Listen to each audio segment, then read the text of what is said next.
It's week 16 of the NFL, and we're ready to disclose our cash and GPP lineups on DraftKings. We'll also open up the mailbag with your questions and suggestions for our YouTube channel for the year 2020. It's a packed show, and it's all coming up next.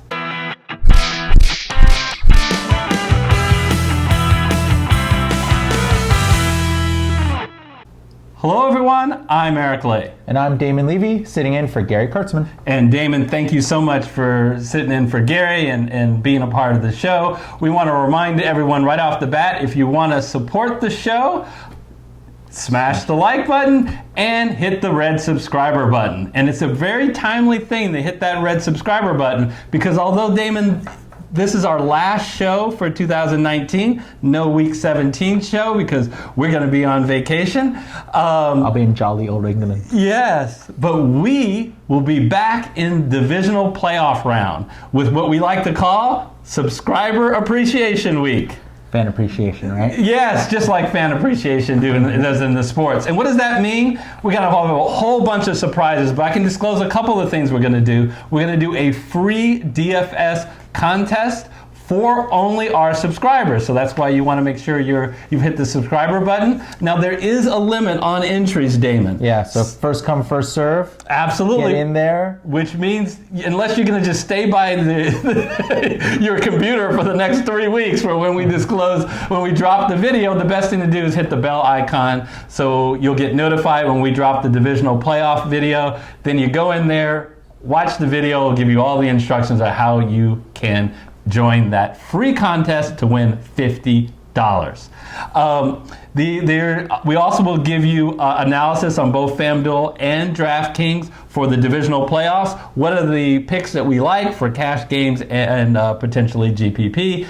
That's all happening next week. But let's go back in the past real quick, Damon. I wanted Quick wrap up of that last week. And it was a good week. It was a very good week. Yeah, I mean, our cash game we had Saquon in there, we had Carson, we had Higbee, we had Gurley, which we weren't sure. We talked about whether or not to have two Rams in there, but it was the right call. We had Godwin, and even though he got injured, he scored points before that. Yeah, and even though Perriman kept scoring touchdowns, Godwin still had a great game. Yeah, and then he had picked the right cheap wide receiver with Greg Ward, which was last minute substitution. So note, folks, make sure that you check the website on Sunday morning to see the last minute substitutions. That's fantasyfootballconsultants.net and to see what our last change was. Because we're filming on Monday. We're filming on Monday. There are going to be changes to the lineup that we give you. So anyway, we scored 175 points in cash. In cash. That's like wasted points. Yeah, finished 17th out of 100. Even in a high-scoring week, we finished 17th out of 100.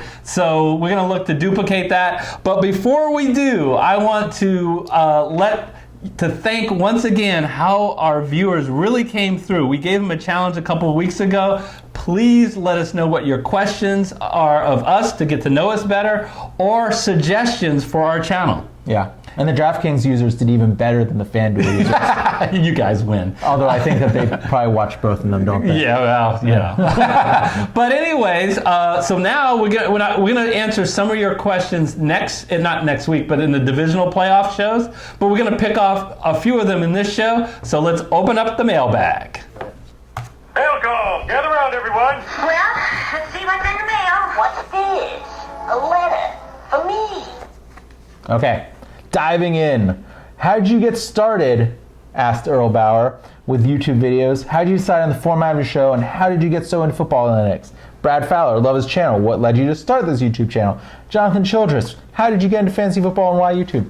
They want to know all about you. And they're not identities either. Yeah, not just me and Gary. We co-founded this together. And it really goes back over 30 years ago where I met Gary at college. Okay. At Cal Berkeley. He was a stat major. I was an accounting major. And the one bond we had was the NFL. We loved watching the NFL and talking about the NFL. Did you guys play fantasy football back then? Oh, yes. We played fantasy football. And we actually did a fantasy football show. Real quick, maybe we'll play like a 7-second segment 30 years ago of us doing that show. Well, Warren Moon has one of the highest completion percentages in the NFL. The man is mobile, he is accurate, it is amazing what Warren Moon can do. So much, in fact, that of the top 8 receivers as far as passes caught in the NFL, 4 of them belong to the Houston Oilers. My runner-up is from the Philadelphia Eagles, Randall Cunningham. And I think the best thing that Cunningham does, he's a two-dimensional quarterback. He can throw, we all know that. He's throwing for the most amount of yards of all quarterbacks, but he also can run. So we always said we'd love to do a show like that. Back then, we thought the answer was a radio show, right? But we always said when we have more time, and as life happens, we both had very demanding jobs, but we've since done very well and been able to retire. And when we retired, we said, let's make it happen. Yep. And we realized that YouTube allowed us an opportunity to really reach a lot of viewers. We started last year doing this YouTube channel. We ended last year with like 800 plus subscribers. Now we're knocking on the door of 6,000. And in our wildest dreams, we did not think that we would be able to have this size of an audience this quickly. It's awesome. Yeah. I mean, yeah. So we thank you guys for that. I think it's probably because you guys approach it a little bit differently. How so? I mean, I think you guys, we talked about this a little bit last week. You guys take a stand on your cash lineups. Yeah. Like you guys have the master class, and you have a pretty strict methodology for the most part about how you go about doing things. Like it's not just a show where you're essentially helping people build a player pool of considerations. It's more like, this is where we're going with this, and here's why. Yeah, and you can make your switches where you want. Yeah. We pattern our show after what we wanted. Because we were also, before we did a show, we watched the shows ourselves. I mean, Pat Mayo, you mentioned him. Yeah. It's great. Joe Holka. Yeah. There's a lot of good guys out there, but absolutely. I think you guys have found a way to differentiate yourselves. Yeah, thanks. Okay, next ones. Evan Tagan, I love the content you guys provide. You guys actually think about the weather, the over-unders, the mashups, how things change from week to week. A suggestion for you guys, have you thought about breaking down single game showdown captain slates? And then Vincent Palmieri essentially said the same thing, showdown slates. Yeah, well, Vincent and who's the other gentleman? Evan. And Vincent and Evan, we're right there with you. We're a little bit sometimes as a buffet. When you go to a buffet, you just want, I want some of that, I want some of that, I want some of that. But your stomach can only fill so much, and the same with our time. Right now, our biggest thing that I want to make sure this channel does is that we adequately cover cash and GPP. Yeah. That's our first priority. Does it mean that in a certain situation we can experiment with giving feedback on showdown slates? Possibly. I really like what we talked about in our FanDuel show, potentially talking about show-based slates in like a master class format. Yeah, I think that's a good idea. I think showdowns are so different, so it definitely does require a different approach to it. Yes. Okay, so next we have Cameron Rhodes. He said, I've listened and watched every channel of fantasy football on YouTube. You guys are by far give the best insight and lineup info. So much a subscriber for life. My question is, can you create... You can ask me anything you want, Cameron, after that. Can you create a contest for your subscribers so that people can play against each other, I think? Absolutely. And I think, honestly, Cameron, it was your comment that helped us spur what we wanted to do for the divisional playoffs. So we're going to do a subscriber-only contest early in 2020, in the week of the divisional playoffs, for $50. Free entry as long as you're a subscriber for $50. Yeah. And next year, we are going to try to do more things like that, because any way that we can have more interaction with you guys among each other and with us, I think that goes a long way to creating a community. Because what I really want to get to, Damon, is, yes, I want them to come to watch our channel because we give good analysis and information, but I also want them to come back because it's their home, it's their community. They know us and they know the other viewers. Yeah, it'd be interesting to figure out how you can create more discussion. You already get a good amount. Yeah. Creating even more would be pretty cool. Yeah. I'm very proud of our comment section relative to other channels of our size. Yeah, I agree. Okay, Wesley Winston, what do you guys hope to accomplish next season? Have you thought about having both a season-long subscriber fantasy league? Fat Puddin', great name.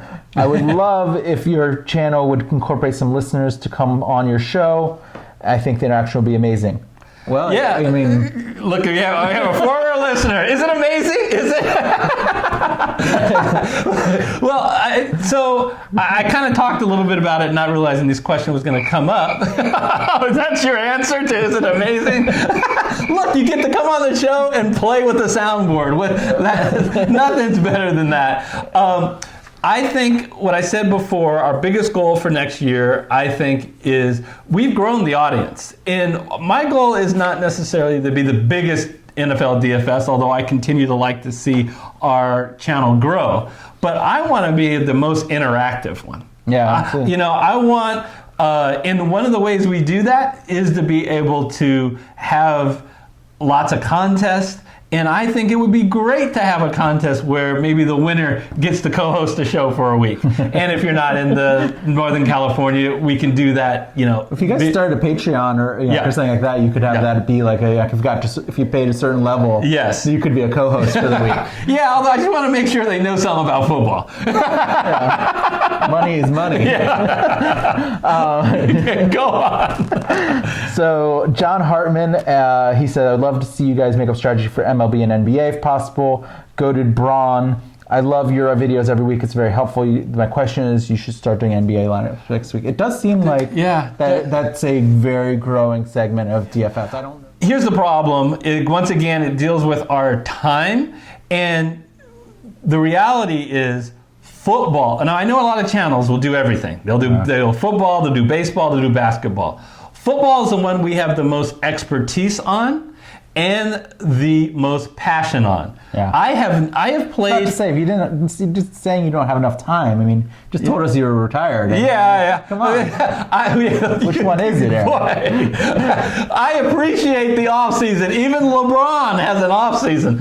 But so I think the thing to remember when you're talking about doing another show, whether it's you want the quality to be good. Yeah, you don't want to just do it to do it.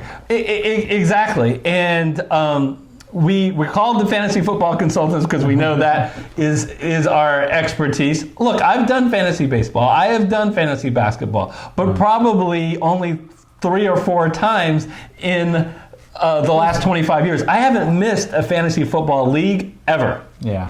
Well, not ever, but since in the last 30 years. Yeah, I don't do DFS or for baseball or basketball just because of the time. Yeah. I mean, they're super interesting, and I do them a little bit, but there's new news every single day, and you got to be on top of it, and you have to be passionate about it. Yeah, and because we only do football, our community is really tight as we're a football channel. Yeah. If you just compare other channels and look at the number of subscribers versus their views, as a ratio, we have a lot of views for our subscribers and a high engagement. In the marketing world, we call that high engagement. Oh, okay. Well, excuse me. I'm not up on the marketing world. Okay, so let's do some rapid fire stuff, okay? Yes. Come back to Apple Podcasts. I love listening while at work. I'm going to guess that this is a time. Yeah, but it was only because Gary was out. I promise you we will be back on regularly posting Apple Podcasts next year. I have to say I prefer the podcast because I like listening to stuff in the car. So yeah,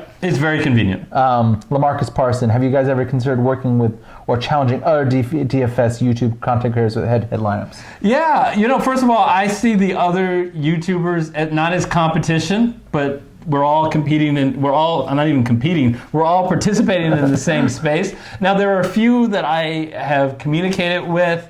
For whatever reason, our schedules haven't matched up. I think the key is having a real relationship. Yeah. So I think in the off season, we'll see if that can foster it. If you're someone who does regular DFS content and you want to collaborate with us, so put it in the YouTube comments or go to our website and send us an email. Are DraftKings and FanDuel the only real gambling platforms you all recommend? Here's the logic for why we cover DraftKings and FanDuel. DraftKings, because that is the site that more people play than any other. FanDuel, Damon, I'm shocked at the lack of content out there on FanDuel. Yeah. And I could be wrong, but I have really checked. I don't believe there's another YouTube channel that gives you FanDuel in a complete lineup. There's plenty of YouTube channels as DraftKings lineups. Yeah. And there are people who just comment about pricing on FanDuel. Yeah. But I haven't seen anyone fill out a FanDuel lineup for cash in GPP. So for those reasons... There's not that many people who do that in general. Right. I mean, you guys are pretty unique in that regard. So for those reasons, that's why we've focused on those two things. But we have been in contact with both Fantasy Draft and Yahoo. And there is a chance we may cover those if they can help us with engagement. Yeah. Because that's one of our top goals. For example, if they will help us run a free contest for 1,000 people, I would most certainly want to participate, because we can get 1,000 people in to participate in an FFC subscriber-only contest. I would love that. You right? have the scale at this point, so hopefully one of those other folks will step up and say, "Yeah, do a show dedicated to us, and we'll sponsor it." And the off season is the time, I think, where we can really take time to hash that out. Yeah. We're so busy week to week doing content, Stay tuned. Booby Jones wants to know, do you guys have kids? I do not have kids. Gary does. 3 of them. Rick Gunther, what is the hardest thing with completing a weekly show on fantasy? Wow. I guess the biggest thing I didn't realize is it is a complete process, and from preparing takes a lot of time to filming. Eric does a lot of preparation, guys. Filming, editing, uploading, then optimizing the video, and it feels like you're doing that, and then for videos that only have a utility of only about 3 or 4 days, and then it's the whole thing over again. Yeah. So I'll be honest with you folks, I am a little burnt out right now, but I am totally pumped and excited to come back next year. Nice. Next, YDG3. What are your favorite teams and why? I'm kind of surprised anybody's asking. I need the... He likes the Chicken Hawks, folks. They're called the Seahawks. And they're 11-3. The Sea Chickens? Right now, they're the number 1 seed in the NFC. But they still got to beat San Francisco in the last week of the season. Otherwise, they may fall down to the 5th seed. Yeah. But... the why, it's too long. I don't have enough time to go into why. But Gary is a San Francisco native, and he loves the San Francisco 49ers. And Damon, what's really cool about this week, and kind of frustrating that Gary's been out, this is one of the first times in a long time that both the San Francisco 49ers and the Seahawks have been good in the same year. I mean, that could very realistically be the NFC Championship game between those two teams. Yeah. And believe me, we will do a special video on that game if that happens. I think the road runs through New Orleans. New Orleans is good. Green Bay is a tough team. So it's pretty wide open. You can't... I think this year, in both the NFC and the AFC, I mean, you have legitimately 7 or 8 teams that can claim that they are going to have a realistic chance to win the Super Bowl. What are your picks? If you have to say right now, what do you think the Super Bowl matchup is going to be? Yeah. Well, huge Seahawk fan, but they also lost Rashard Penny and Josh Gordon in the last week. Yeah. That really hurts them. So as much as I would like to say the Seahawks are going to be in the Super Bowl. Is Clowney going to be back in the playoffs? I do not know. That feels like the big injury. Yeah. Gosh, I'm going to agree with you, and I'm going to go with the Saints. They did beat the Seahawks earlier this year. I'm going to go with the Saints. If the Saints are able to get that home field throughout the playoffs, they're going to be really tough to beat at home. And I'm going to go with the Ravens. Yeah. Changing of the guard from the Patriots to the Ravens. I'm not just saying that. Those are the same. That's my picks. Especially if you're going through the Saints through New Orleans. Right. Then I think that they've got a pretty strong advantage there. Right. And then I think that Lamar Jackson, this might be his year. Yeah, but do not count out whoever wins the NFC West. If it's the Niners or the Seahawks, I think they have a very... I mean, the Niners beat the Saints in New Orleans. Yeah, in New Orleans. Niners have a very... in that defense, when it comes down to the playoffs, when the defenses can play like that, you never know. I think if they get all their guys back and healthy on defense side. Yes, the Niners. So. Okay, one last question. Okay. When playing cash games on DK, do you look for a certain size contest to get in? I actually think this is a great topic for Master Class to go really in depth on contest choices. And we do that, and we have a video dedicated to picking your own contest, picking the right contest. Yeah. We'll put a link to that as I'm speaking about it. But a real short answer, because I think this is what we wrap it around, is I believe you should pick the highest. When we're talking about cash game, we're talking about 50-50 or double up. With the most competitors, however, make sure it's single entry. So you want to have single entry so you're not susceptible to things called trains where someone, a Sharpie is just putting a whole bunch of entries in. All right, so speaking of picking the contest, we need to pick a lineup for cash and GPP specifically for week 16. So let's go through that right now. All right. We're going to start at running back, and we're going to go to my favorite team and take a look at Chris Carson. Okay. There's a lot to like about Chris Carson this week. Yeah, he smashed last week, and and it looks like he's got another potential smash lineup. Yeah, Matchup. he's at home. He's favored. He has an implied total of 30.5. The Seahawks are going to score a lot, and he faces an Arizona team that can't stop anybody on the ground or anyone in general as a defense. Yeah. So he's in play both on the ground and in the air. I think game script wise, Seattle, a 10-point favorite, should crush them. Yeah, I think that's a good pick. Let's start there. All right. So next up, and just as a reminder, Rashard Penny is out, Josh Gordon is out. They're going to have to rely on Chris Carson. Yeah. All right, so where do we go from here? We're going to scroll down, not too far, but we're going to go to 6,600. Right there, you got him. So we are very excited about this matchup. It seems like he's underpriced because Joe Mixon is facing the Dolphins, and the Bengals just want to run the ball. I think that they know that if they keep running the ball and eating up the clock, that it's unlikely that they're going to score a lot of points, and thus they will lose, and thus they will get the number 1 draft pick. That's about as sophisticated as the Bengals front office is, and so I think that may be what they're thinking. Oh, you're harsh. But in all seriousness, they played New England, a much better the number one rush defense. Yes. And they just ran it 8 straight times at the beginning of the game. How many carries did he get last week? Just to play keep away. 25. The week before, 23 carries. And he's getting the yardage. He's it's 1v1 thing if he was pulling a Le'Veon Bell and getting no efficiency, but they're actually I mock them because I was tortured by the Bengals franchise throughout my youth. Yeah. But he gets some targets in the pass game. Yeah. I think and he's going against one of the worst rush defenses this week, and so 28 touches and 26 touches the last 2 weeks. You probably didn't need to say that much more. Yeah. So, dial him up. Yes. 6,600. Yeah. All right. So where are we going to go from here?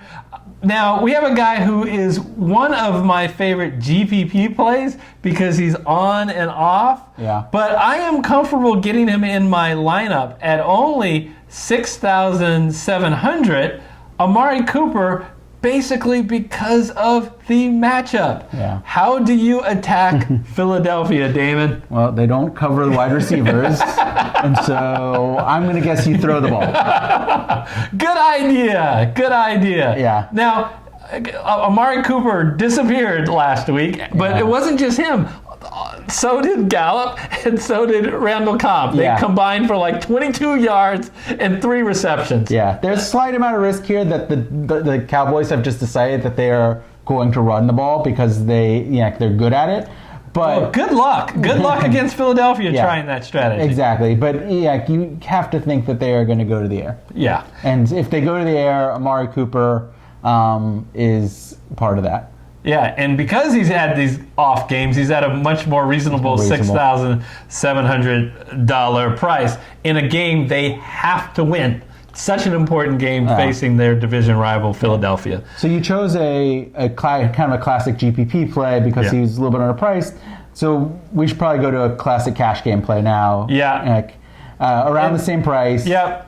And Keenan Allen.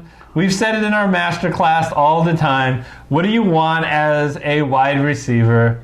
In the cash game. Lots of touches. could get you in trouble in the workplace, but not in fantasy league. You want a wide receiver that gets you a lot of touches. Yeah. Keenan Allen, 5th most touches this year. Yeah, and super efficient. And Hopkins aren't on this slate. So on this slate, he has the 3rd most. Yeah, and he's like Michael Thomas. You throw it his way, he tends to catch it. He's underneath, and so he's a great cash game play. He doesn't seem, he doesn't seem to have the, as much of the upside as some of the other guys that you could look at, but for cash. And look at his Dial him up. matchup. Look at his matchup, Damon. Yeah. He plays. He I plays like. the Oakland Raiders pass defense, who only sometimes decides to cover wide receivers. Yeah. All right, so Keenan Allen In the lineup. in the lineup. So you can go back to somebody on the other side of the Dallas Philly Yeah, matchup? so we spent some money. Yeah. So we need to scroll down. Yep. And, down. you got time. Yeah. At So- only 4,200. So note to listeners, last week I was trying to figure out the low-cost option, and without any data, I went with Arcega-Whiteside. Not a good choice. Pretty much destroyed all of my DraftKings lineups. Yeah. But in this situation, we have a little bit of data now. Yeah, and a couple caveats I need to give. I'm less excited about the Greg Ward pick if Nelson Aguilar happens to play, although Less excited as in not excited at all, right? Yeah, okay, all right. But as of right now, we're going with him, but we're going to monitor that situation. The other thing is, Greg Ward did not come alive in this game until the 4th quarter. He had only had about 2 catches at the end of the first 3 quarters. And you know where he really came alive? When they really, basically, this is what Wentz was doing. He was checking down to his running backs and throwing to his tight ends. He wasn't using wide receivers. Yeah. But I think in the crucial drive to come back and win the game, he repeatedly threw to Ward over and over. I think Washington finally got a clue and said, "Oh, maybe we should guard these other guys." Maybe we should put our safeties on the instead of our linebackers on the tight ends. Right, and he proved Wentz that he has a comfort level with Ward. Yeah. So 2 straight weeks with 9 targets. I think that we got to watch this one, and we'll talk about it. You guys will. Eric's going to look at this, I'm sure, on Sunday morning. But it seems like a good place for value right now. Yeah, and we needed it. We needed some value. Yeah. So let's talk about value at tight end, because as you can see, we only can afford $4,400 per player, and we haven't picked a QB yet. Yeah. So we're not going to be able to. I'm not even going to bother to scroll all the way up to the top guys because we can't afford them. So we're thinking. But for value, yeah, we're going to target Mike Gesicki. Yeah. What do you want in a cash game? You want a high floor. You want consistency. Yeah. There's no one more consistent as a cheap tight end than Gesicki. Yeah. 6 targets. 6, 7, 7, 5, 8. So I really like him. And what do you think of his matchup? Yeah, you know what I think of the matchup. Let's move along. Nothing to see. I just wanted to bring your childhood back with your Cincinnati Bengals. Gesicki is it's a good place, good value. We need the value, and but we also have a decent value at our flex position. Oh, you're going to go to quarterback? Let's go to flex. Okay, go to flex. Yeah, because I actually think that this one is, I think it's a little bit of a mispricing because, I know that there's a little bit of risk. If the Redskins fall behind, they don't go after the running back. They don't run the ball as much. Yeah, and Adrian Peterson could actually go out of the game and they bring in Chris Thompson if they're down by 2 or 3 touchdowns. But they're favored, and they're at home, and right now he is the bell cow that gets, he comes off in long yards, spots, but he gets a lot of touches in the past few weeks. Yeah, his snap percentage is really high. Yeah. If you've been asleep, Darius Geis is out for the year. Yeah. This is Adrian Peterson's backfield. Just look at the he carries. He got 3 targets last week. Yeah. I mean, come on. Yeah, and 16 carries, so 19 touches last week, 20 carries the week before. So those are the 2 weeks in which Geis was out. The Geis was not right. Yeah. So at $5,000, if he gets anywhere close to his his 14-15 floor, that 3x is nice. Yeah, and I really like our 3 running backs at not a really high price. They're all the main backs in good game scripts. Yeah. So let's get him in there. And then where are you going for quarterback? All right, so at quarterback, we are going to Ryan Tannehill. Okay. And you might say, why Ryan Tannehill? And my response is, look at our DFS Master Class, because everything you want in a quarterback, Ryan Tannehill provides this week. He's home. He's favored. He is in a ridiculously high implied total, like 25 or 26. He's facing a New Orleans team that does better against the run than against the pass. And he now has a guy in Derrick Henry who there's something wrong with him. Yeah. I mean, he's not 100%. He's not 100%. So he's still forced, so I think they have to respect him. Yeah. But they're just not going to dial it behind Henry. Hopefully he gets enough early action so that he and plays well early so they can get the the play action going. Look at these completion percentages. Yeah. Very efficient. You love the TD percentage. And what a lot of people don't talk about, look, the guy is running the ball. Yeah. You don't Scrambles, think from scrambling and 3 touchdowns in the last 4 weeks on the ground. I do have to say, we talked about paying down at quarterback. Yeah, because I think that there aren't amazing options, but Fitzpatrick is a little bit cheaper, and he has and he's playing the Bengals, and he has his floor is pretty high, right? And so that is one place that we considered going. Yeah, you got the irresistible force as the immovable object. Which is worse, the Cincinnati rush defense, or the Miami rush offense? Yeah. Because historically, Miami just has not been able to move the ball except through the air. Yeah. So especially if there's somebody that you like better than one of our one of our wide receivers. If, for example, you don't like Amari Cooper, or you don't love Greg Ward, and there's somebody that you want to pay up on, I think that Fitzpatrick is an interesting way to come down and save yourself about $600. Yeah. Yeah. And defense. Yeah. What do we have? What do we have enough money for? I don't think that this is a choice so much as a. There's slim pickings. Yeah. Right. The bottom defenses I do not like this weekend. Yeah. Look, I don't like the Eagles this week. You have talked me out over the weeks that I am finally off the Panthers. It doesn't matter that they lead the team in sacks. That is from at the beginning of the year when they were far more active. Yeah. I'm going to go with the Jaguars. And I'm going to go with the Jaguars because they have the 9th most sacks, and the Falcons have been sacked. The Falcons have been sacked the 9th most.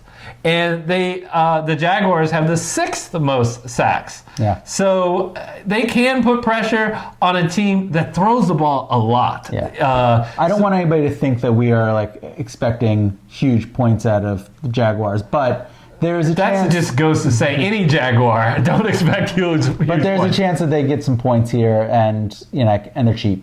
Yeah, what my argument is not that I think they're going to be one of the higher scoring defenses.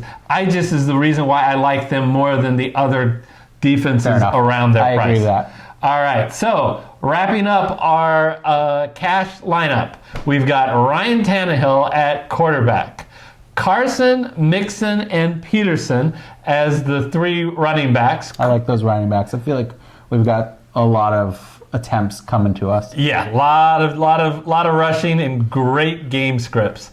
Cooper, Allen, and Ward, assuming that Aguilar is out, and Mike Gesicki at tight end. There could be value that pops up, and if value comes up, obviously we can improve this lineup, and we have $300 to play with. Check the website on Sunday morning, fantasyfootballconsultants.net. Click the link that's usually at the top of that page so that you can see any final changes that are made. And if you haven't yet, smash that like button and hit the red subscriber button. Remember, next week is the Subscriber Appreciation Week. Now let's move over to our GPP lineup. Folks, I'm going to head out and let Eric present the GPP lineups. It's been a pleasure to be here. Oh, we appreciate having you, Damon. Yeah, thank you so much. And I hope that some folks, some of our listeners, are still alive in their fantasy season-long tournament. That's right. The Fantasy Super Bowl is this week. I think Eric and I are still playing. Yeah, unless you are playing in a league where they play in week 17, which you need to quit that league. Come on. Yeah. But thanks everybody. It was fun, and have a happy holidays and a happy new year. Yeah. Thanks, Damon. Before we look at our GPP lineup, we have got to give it up for our DraftKings League Week 15 winner. Absolutely sensational performance and a great way to close down the league for this year. Let's take a look at it. So here are the standings for Week 15 in DraftKings. Out of the 50 competitors, we were proud to have one of our two lineups, the Fantasy Consultant, finish 8th with 178 points. But that isn't the story. The story is Dub3504, who absolutely smashed at 234 points on DraftKings.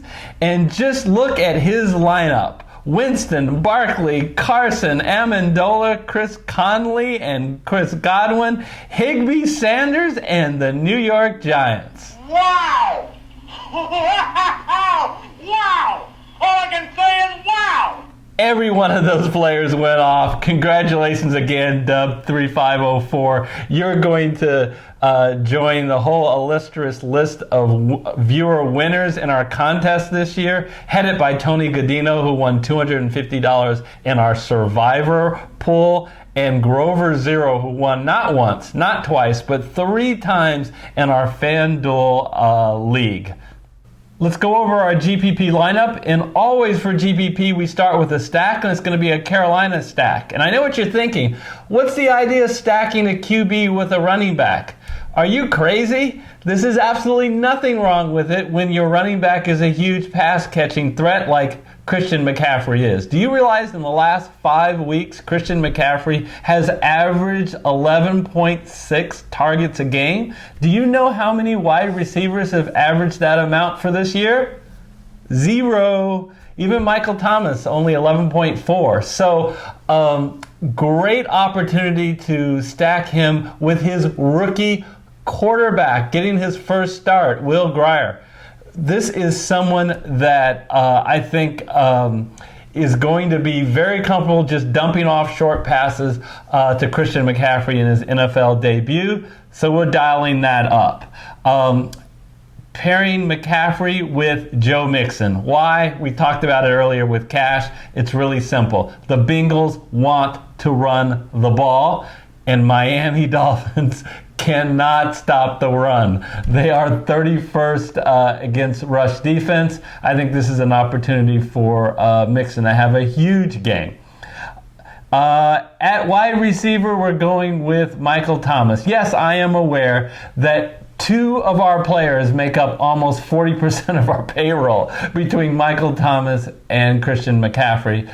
But Michael Thomas is playing in a game where the over-unders is 51 points. That's the highest on the main slate, tied with the Seattle-Arizona game. And on top of that, it's only a 1-point spread. So they think it's going to be potentially a shootout going back and forth. The Saints are going to have to rely on Michael Thomas all game long. Really lined up, especially in DraftKings, with a full PPR for Thomas to have a really huge game.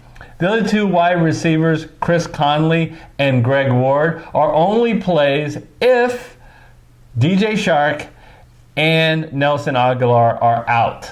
If they're not, you're going to need to slide in somebody else. At tight end, Jacob Hollister. I'm a Seahawks fan. The Seahawks have an implied total of over 30 points. And as we've said all year, how do you pick a tight end? A is who is the tight end that's playing Arizona on the main slate, and B Does that team employ a tight end? We even updated that for does it employ a competent tight end?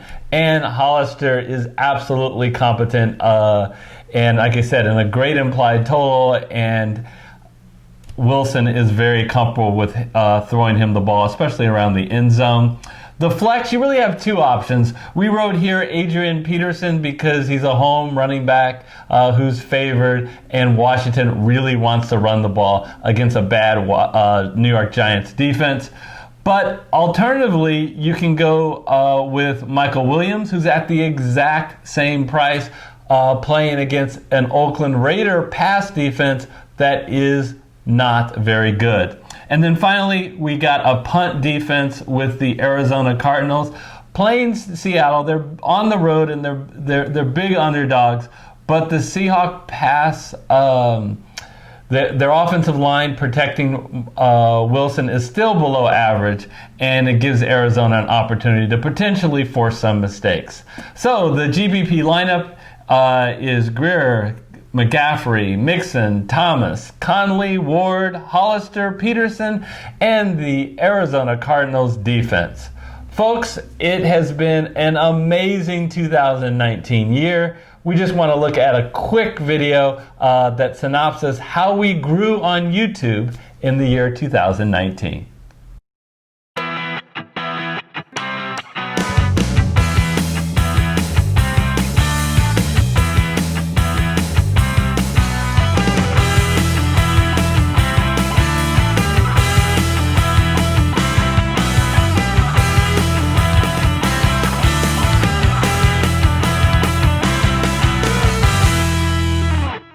Wow. So remember, folks, we're saying goodbye for 2019, but not for this season. We're going to be back in the playoffs. Playoffs? What are you talking about? Playoffs? Are you kidding me? Yeah, we are not kidding you. For the first time ever, we are going to give you FFC coverage during the playoffs, in the divisional playoffs. As we mentioned earlier in the video, make sure you're subscribed so you can participate in some of our free contests to win $50. More on that in our next video in the week of the divisional playoffs. And until then, we want to wish each and every one of you a heartfelt happy holidays and a very happy new year for 2020. And until we see you in 2020, we'll see you next time. Take care, everybody.